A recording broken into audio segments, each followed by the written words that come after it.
যুক্তরাজ্য চরমপন্থী শ্বেতাঙ্গ বর্ণবাদীদের একটি রাজনৈতিক র্যালির প্রকাশ্য মঞ্চে মুসলিম নারীদের ধর্মীয় পোশাক বোরকা নিয়ে অবমাননাকর এক ঘটনা ঘটেছে। এই ঘটনার একটি ভিডিও সামাজিক যোগাযোগ মাধ্যমে ব্যাপক ভাইরাল হওয়ার পর গোটা যুক্তরাজ্য সহ বিশ্বজুড়ে তীব্র রাজনৈতিক ও সামাজিক বিতর্ক এবং নিন্দার ঝড় উঠেছে।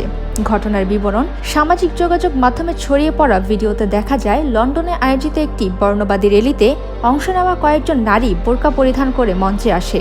এরপর অত্যন্ত বিতর্কিত ও উস্কানিমূলকভাবে তারা শরীর থেকে সেই বোরকা খুলে ফেলে প্রদর্শন করে।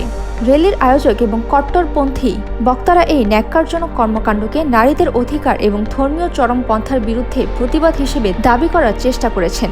তারা একে তথাকথিত ইসলামপন্থী চাপের বিরুদ্ধে প্রতিরোধ এবং নারী স্বাধীনতার প্রতীক হিসেবে জাহির করার অপচেষ্টা চালান।